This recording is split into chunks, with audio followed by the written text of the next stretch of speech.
We, the member congregations of the Unitarian Universalist Association, covenant to affirm and promote the inherent worth and dignity of every person, justice, equity, and compassion in human relations, acceptance of one another, and encouragement to spiritual growth in our congregations, a free and responsible search for truth and meaning, the right of conscience, and the use of the democratic process within our congregations and in society at large. The goal of world community with peace, liberty, and justice for all, respect for the interdependent web of all existence of which we are a part. These are our 7 principles. I love our principles. Whenever I explain Unitarian Universalism to folks, I start by talking about how we're non-creedal, meaning folks can choose the theology that best suits their heart and mind. That usually leads to a question about how we can possibly function together as a faith if we don't all believe the same thing. That's when I say, hey, Unitarian Universalism is not a free-for-all. The thing that holds us together is our covenant with the 7 principles. The principles aren't theological beliefs, they're values. We can have differences of opinion about how to interpret them and use them, but accepting the basic set of 7 is non-negotiable. It is our covenant, our agreement with each other. Now, the importance of being able to express a set of shared core beliefs is well described by the Reverend Eugene Pickett when he became president of the UUA in 1979. Referring to the problems facing the denomination, for example, his predecessor had died after less than 2 years in office, Pickett said, "The deeper malaise lies in our confusion as to what word we have to spread. The old watchwords of liberalism, freedom, reason, tolerance, worthy though they may be, are simply not catching the imagination of the contemporary world. They describe a process for approaching religious depths, but they testify to no intimate acquaintance with the depths themselves. If we are ever to speak to a new age, we must supplement our seeking with some profound religious finds." When the Universalist Church of America and the American Unitarian Association merged in 1961, they agreed on 6 principles. And there are elements from those principles that show up in our current principles. Like they have one that says to affirm, defend, and promote the supreme worth of every human personality, the dignity of man, and the use of the democratic method in human relationships. There's also a lot of sexist language, like what you just heard, and also like talking about things like the ideals of brotherhood. Well, in 1984, the General Assembly of the UUA approved an updated set of the 7 principles, and they added the 6 sources. Now, naming the wide variety of texts and traditions that we draw on as Unitarian Universalists was important because that's the place that really embraces our theological diversity, where we talk about Jewish and Christian teachings and humanist teachings and earth-centered traditions and more. By the way, how many folks were aware that the sources got a small but important alteration in 2017? I'm talking about the source that used to go, "Words and deeds of prophetic women and men, which challenge us to confront powers and structures of evil with justice, compassion, and the transforming power of love." So in response to our deepening understanding that binary gender language, simple male-female language, excludes some of our beloved congregants, the source now reads, "Words and deeds of prophetic people, which challenge us." It's a reminder that Unitarian Universalism is a living tradition. And what I mean by that is that as our understanding grows, as our spiritual awareness grows, we improve our faith to include that. So anyways, the 1984 principles removed the sexist language, and I want to acknowledge the work of the many UU women who agitated to make that happen. And the 7th principle was also added as a reflection of growing concern for the environment. So these principles are codified in the bylaws of the Unitarian Universalist Association. They are literally part of the rules that the UUA governs itself by. Specifically, they appear in Article 2 of the bylaws, and I'll talk more about that later. The important thing to remember is that the principles of Unitarian Universalism provide all the Unitarian Universalist congregations with the same North Star for our life together as UUs, in company, in community with one another. The principles don't tell us what to believe, they tell us how we should be. Now, folks may be aware that there is an effort underway in Unitarian Universalism to add another principle, an eighth principle. How did this come to be? Well, there's a woman named Paula Cole Jones, who at one point was the director of racial and social justice in the Joseph Priestley district in the UUA. And the Joseph Priestley district was in the mid-Atlantic, used to be, but it was blended into the larger Central East regional group as part of regionalization. She developed the idea of the existence of two different paradigms within UU circles. On the one hand, the seven principles. On the other hand, this idea of beloved community or deep multiculturalism. After working with congregations on these issues for 15 years, she realized that a person can believe that they are being a good Unitarian Universalist and following the seven principles without really thinking about or dealing with racism and other oppressions at the systemic level. Let's be real. Most UU congregations, including this church, are primarily European American in membership and in culture and in leadership. This happens even when a congregation is located within majority non-white communities. Paula Cole Jones realized that an eighth principle was needed to address this congregation level issue. So she worked with a person named Bruce Pollock Johnson to decide what components should be in it. And Bruce put together an initial draft in 2013, and the two of them worked with a group of anti-racist activists to refine it into what has become this proposed eighth principle. Let me share the language with you.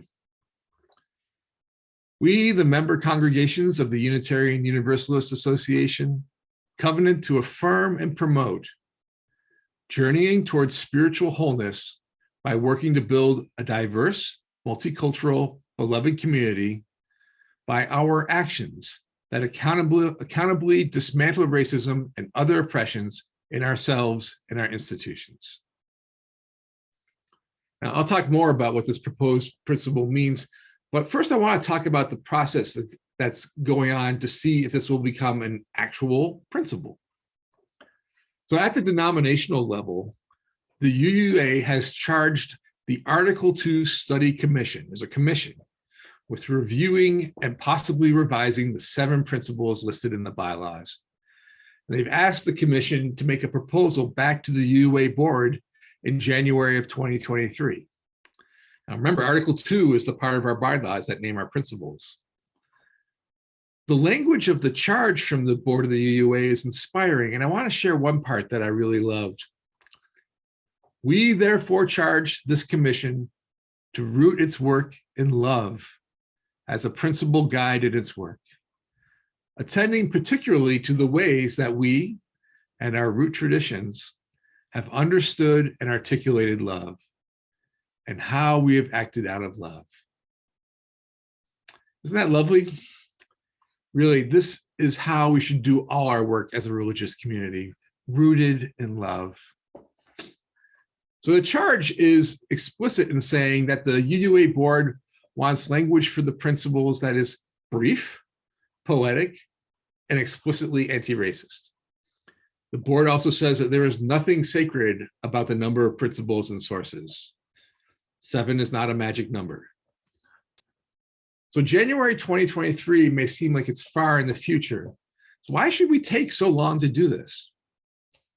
Well, it's important to remember that this is an enormous task and a very sensitive one. The principles are our DNA. Any change to them requires a deep examination of the purposes, as well as building a huge amount of consensus. So the UUA process will continue to churn along, and you can follow their work at the UUA website, aptly called uua.org. But there's another process that's underway in parallel. While the UUA does their work at the denominational level, individual churches are taking the initiative to adopt the eighth principle as part of the principles for their specific church. In fact, to date, more than 120 UU congregations have done this. So what does it mean to adopt the eighth principle at the local level, even before the UUA adopts it? When a congregation votes to add the eighth principle, it's an act of covenant amongst the members of that congregation. Remember, the principles are a covenant. This is a covenant to actively dismantle racism and other oppressions in ourselves and our institutions. So for that to happen here at First Unitarian, the Board of Trustees would have to vote to convene a congregational meeting or add a vote on the eighth principle to a previously scheduled congregational meeting, and then the congregation would have to vote on it. So there's two ways to think about voting to adopt the eighth principle within this church. It can be a kickoff, propelling us into deeper work to live into our values. Or it can be a sign of celebration that we've achieved a certain milestone on our path towards creating beloved community. Each way serves a purpose, and each way has its issues. If we vote on the eighth principle as a kickoff, we need to be sure that we don't stop our anti-oppression work there. Stopping after a successful vote would be a kind of lip service, like putting up a Black Lives Matter sign and congratulating ourselves. We're done here. But if we use the eighth principle as a guiding light during our ongoing work, that's a good thing. We can say, hey, we voted to commit to this. It's one of our principles now. We have to do this. Now, if we wait until we achieve some kind of milestone in our anti-oppression work before holding the vote for the eighth principle, we might be waiting a long time. When exactly do we say that we're done with this work? I have some real talk here. We're never going to be done with this work. There will always be new understandings of how oppression works. There will always be fresh challenges. We can never be complacent and say, nice work, everyone. Now we're totally woke. But perhaps waiting would create a deeper sense of urgency in our work together. I don't know. Whichever path we choose, and I don't have a strong opinion on that, the most important thing will be how we work together on this. The most important thing will be the quality of our process and the quality of our relationships, because that will drive where we end up. Now, the driver of quality of our process and the quality of our relationships is a funny thing. It'll be driven by our ability to tolerate discomfort. I guess getting comfortable with discomfort. Anti-racism work and anti-oppression work, it's so hard and it's slow and it's messy and it is uncomfortable. We will all screw it up at one point or another, all of us. And no one likes to screw it up, but when it happens, the future of our work will not depend on being perfect and never making a mistake. It'll depend on how we handle our mistakes. Will folks accept accountability when challenged? Will folks doing the challenging do it in a way that is curious and compassionate? And once someone accepts accountability, will they be truly welcome back? This work can and does divide congregations sometimes. When folks push too hard to go slower or faster, when they don't listen to each other and acknowledge the many ways of thinking about this, it can cause a rupture. The quality of our process and the quality of our relationships is so important in this work. We have to move through this together, all of us doing it. So let's talk more about discomfort. How might that show up in this work? Well, white folks who've spent some time examining the history of racism in this country know that feeling guilty is a common reaction. White people still benefit from the legacy of racism that this country was built on, whether they asked for that or not. And that is uncomfortable. It can cause guilt. It's also possible during this work to feel unsafe. There are some who think that anti-racism education should involve whacking people over the head. They think that only an emotional punch can get through. I don't agree with that approach. People don't stay in the work if it feels emotionally violent. I think instead of a whack, we can use a gentle bump that nudges people into greater awareness. Shame is another kind of discomfort. As we become more aware of things like microaggressions and improper language, we may look back at our actions or speech from earlier in our life and just cringe. There are things I've said and done that were not okay, and I've had to learn how to live with it. Shame is a poor foundation for growth. We sometimes have to accept that we did those things because we didn't know better, and then move on, promising to do better. Well, I'm making anti-racism work really sound like a good time, aren't I? Well, all these kinds of discomfort, how do we deal with it? We already know that we deal with discomfort, how we deal with discomfort from other situations that make us uncomfortable. If we're dealing with it in an unhealthy way, we might try to numb the discomfort with things that we numb ourselves with, so food or drinking or petty distractions. We might get angry when we experience discomfort. We may feel like we don't deserve to be made to feel that discomfort, and we'll lash out at the person who we blame for making us feel that way. Or we can just check out when things get uncomfortable. It's a sad pattern that I've seen during my ministry. The number of times that folks have withdrawn from the conversation as soon as there was the faintest whiff of the possibility of them being held accountable or made uncomfortable. So what do we do with discomfort? How do we develop a healthy response to discomfort? Well, one thing is that it is our relationships that carry us through the discomfort. If we know each other, if we want to know each other, if we care for each other as we do this work, we can carry each other through the discomfort. So as we move through this space, as we do the work of anti-racism, let's always consider our relationships. Are we acting in ways and speaking in ways that keep us in a healthy relationship with our sibling congregants? Or are we pushing them away? We must stay close and caring to succeed at this work as a congregation.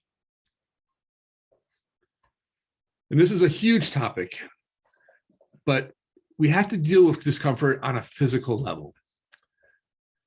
This anti-racism work requires that we stay in tune with our bodies. That's not always accessible to folks. There's a lot more I can say about that, but I'm going to stop it right there. What I want to encourage folks in this congregation to begin to educate themselves on the eighth principle. There's some easy ways to do that. Like I mentioned before, there's a lot of great information on the UUA website. And as much as I hate recommending Facebook for anything, there is a page called the Eighth Principle Learning Community that is moderated by Paula Cole-Jones, the person who wrote the Eighth Principle. It's got some useful information on there. And most important, we can educate ourselves by talking to each other in this congregation and listening to each other, really listening. It's up to the congregation and the board to make the decision about whether to adopt the eighth principle for ourselves. It's in our hands as a congregation. But regardless of what the congregation decides about the eighth principle, Angela and Matt and I and the staff will continue our commitment to dismantling oppression wherever it shows up, whether in ourselves or in this church or in the larger community. The work goes on. May it be so, and blessed be.